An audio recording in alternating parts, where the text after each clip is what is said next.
Reincarnation of a king long gone, the highest enlightened nigga sitting on top of the sun. An angel. Yo, what is good, YouTube? Welcome back to the channel. We are here with a week 8 battle against none other than Rizzy, and he's brought a very scary team. Pretty much what I expected. Literally everything I actually expected. I thought he would bring the Lucario 100%. The Nidoqueen was a maybe, but I had it on my list. Torn 100%, Jirachi I thought was a good bring, Clef 100%, and Megalotti 100%. So we got the team down pretty well, and it's a scary team, even though we kind of did plan for it. It's a pretty scary team. So if you guys did not see the team analysis, I suggest you check it out, because I explained my team, and I also did say in the team analysis I didn't have a lot of time to plan this week because of school. Summer classes have started up again for me. I'm taking a summer class, and it's really tough. I have to do homework like every single day, like as soon as I get out till like by the time I go to sleep. So I had no time to plan. So hopefully that planning doesn't do anything towards us, anything bad I should say. And hopefully we can come out with a win against Rizzy. Like I said, we need this win. If not, we're pretty much out of playoffs. Not 100%, but to me, it feels like I'd be out of playoffs if I do lose. So hopefully we can get a win over Rizzy. So I'm explaining the team super fast, I guess, so you guys can know what I brought. I brought a specially defensive Rotom, a White Earth Sceptile, physical attacking Mega Gallade, mixed bulk Uxie, Bandit Infernape, and then mixed bulk Skarmory. So let's get into the match. If I forget a few turns in the match, guys, I'm sorry, because I have not looked at this match over again at all. But he starts off with the Megalotti, and I start off with the Rotom. So Rotom, I can Volt Switch out pretty much. I think that's actually what I do, or I might just straight up switch out. I forget, because I do not want to risk a Draco being dropped on me, but I don't think he dropped a Draco turn 1. Yeah, he does go for the Calm Mind, which is, I guess, is fine, because I think what's it called, Uxie can actually handle it pretty well, and even Skarmory has Whirlwind, so we can just Whirlwind it out. And I go for the Volt Switch, and I do believe I do go into Skarmory. Like I said, guys, I'm sorry if I forget. I actually like really did not even watch this match at all, because I've just been studying like crazy. So I should actually go into Uxie, which I went into Uxie because I have Yawn on Uxie, so even if he wants to set up on me, I can just Yawn him out and stuff like that. So it's gonna force him to switch pretty much, which is fine. It's normal. It's perfectly fine for me. So he loses the ability to set up, and I'm gonna go for a Stealth Rocks here, expecting him to switch out, because obviously he does not want his Lottie to go to sleep. That'd be weird if he did. I'm gonna Yawn this Clefable, because Clefable's annoying, and I'm gonna make this thing go to sleep, because like I said, it is annoying. It Moonblasts me and does a good decent chunk to my Uxie. So I think I actually had some special attack investment, I'm not sure, but that did a good chunk. And Uxie's pretty bulky. You guys know how bulky Uxie is. I switch into my Skarm. I don't know why I switched into Skarm. I knew he was gonna switch out his Clefable, so I don't know why I would switch into Skarm, because I knew he was gonna be forced to switch out his Clefable. I could have took like the initiative and switched to something else here, but I didn't. So he goes for a Calm Mind, which is completely fine with me, because like I said, I do have Whirlwind, and he doesn't know that yet, so I'm gonna Whirlwind him out right here. And since we do have Rocks, it's actually gonna benefit us pretty nicely, because the Rocks are doing some type of damage. Here I wanted to scout what Jirachi this was, and he actually has Thunderbolt, which is like really bad for us, and I didn't think he was gonna carry the Thunderbolt, but he does. And I just Whirlwind him out once again, because I wanted to scout, and that was actually a bad scout for us. But Clefable comes out, and I know his Clefable's gonna have Flamethrower. If it doesn't have Flamethrower, I'd be completely shocked. I have 2 Steel types that would come up against this thing, so I knew it would have Flamethrower. I just roost off the damage to see how much its Flamethrower would do to me, and it does a good chunk, but I'm actually getting more back, I believe. Yeah, with leftovers, I think I'm getting a little bit more back from the roost and the Flamethrower hitting me and stuff like that. So I'll just go for another roost. Like I said, I want to keep my Skarmory at a decent health, because I'm gonna need it for the rest of the match. And he goes for a Calm Mind on his Clefable once again. So I believe I do click Whirlwind, which was actually kind of risky, unless I just switch out. I could just switch out, but it's a little risky going for Whirlwind, because he could Flamethrower me and I'll just take out my my Skarmory in one shot.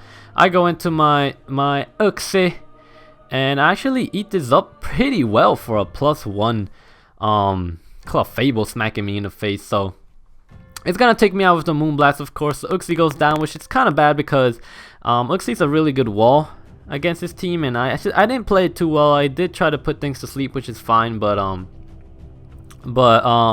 it could have done a better job. So I go into my Infernape, and I'm just gonna go for the U-turn, and luckily he switches into Latios, and this U-turn does so much damage because, like I said, Infernape is banded. So just watch him smack Latios in the face real quick. Bang!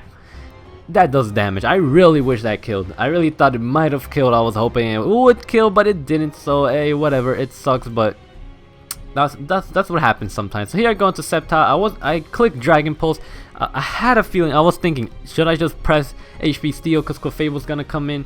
And I just didn't listen to myself, and I pressed Dragon Pulse. I wanted to play it safe just in case.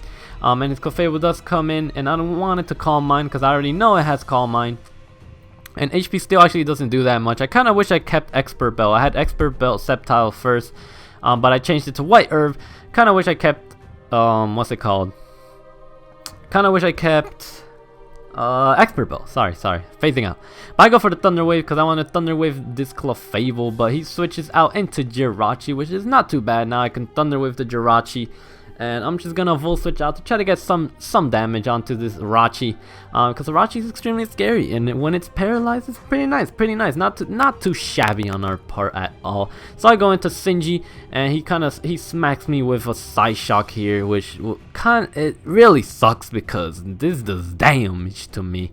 So that does a lot of damage to me. And I Mega Evolve and go for the knockoff.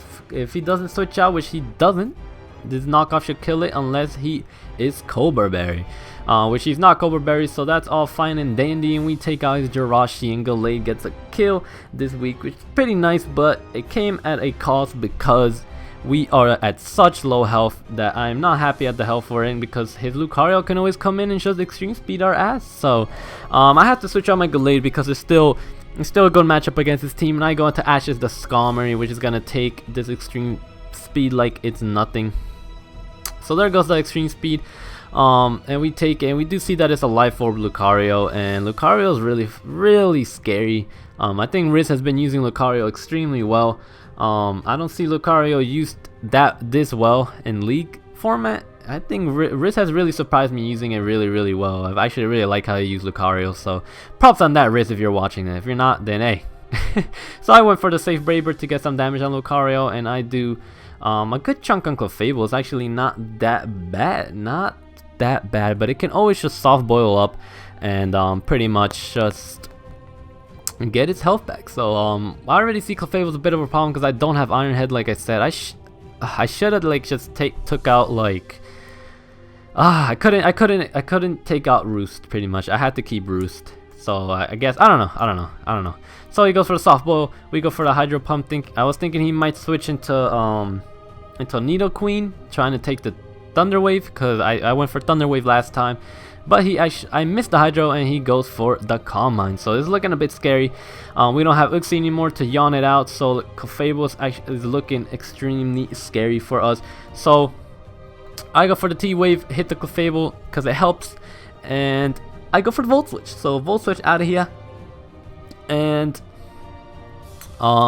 okay, what do we go into? I totally forget what we go into. Alright, we go into Gallade. I went into Gallade just in case he went for another Calm Mind. I was hoping or he either get paralyzed, but he doesn't. Gallade was my most expandable mon in my opinion.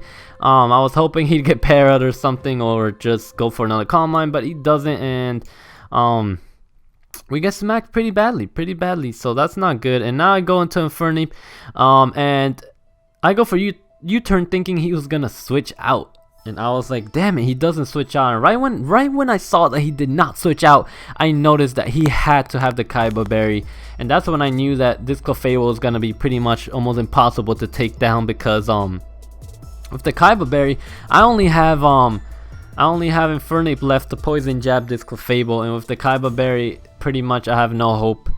And he could just keep soft boiling up and pretty much neglecting any damage I do on this thing, because I cannot hit it extremely hard. So this Clefable is just staring us in the face, making me cry. Oh lord. I go back into the Ape. Hoping he goes for a Calm Mind. He does go for the Calm Mind. I think I could have lived one Moonblast regardless. So it was all gooch. And here I do go for the Poison Jab, and I knew the berry was gonna come out. I didn't see leftovers, so right away I just knew the berry was gonna be there, and it still does a lot of damage. That would have been nice if I got a crit or something. But he goes for the Moonblast, and I had a chance to live this from full, but he does get a crit, so that pretty much just ruins our hope. So Infernape going down pretty much means we lose the game. Because we don't have anything to take on this Clefable, so not bringing their Gougy has really been a downfall for us. And not planning enough has really also been the downfall against Rizzy Pal here. I know Riz is a great player, and I didn't make a good enough team to take down his team. He has a bulky team. He has an extremely good fairy type here in Clefable. We do get a few para hacks here. This is gonna be a little bit like of a stally moment here, but I understand because Riz, needs to be at full health just to make sure he can take out the rest of my team, and that's all fine and dandy. I don't really care. He has to do what he has to do to ensure his win, of course.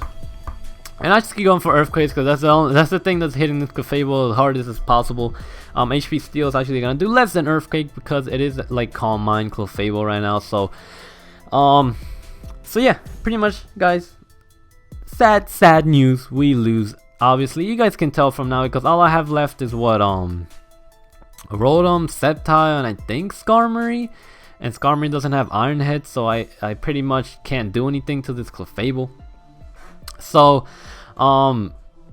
sadness, we do lose, and I'm not gonna say who has to win to get into playoffs, but I have a good feeling he might win. And yeah, pretty much our dreams of playoffs is gonna go out the window now because of this loss, which is pretty sad because we had a good run. We were 4-1, and then we lose 3 games in a row, which really sucks.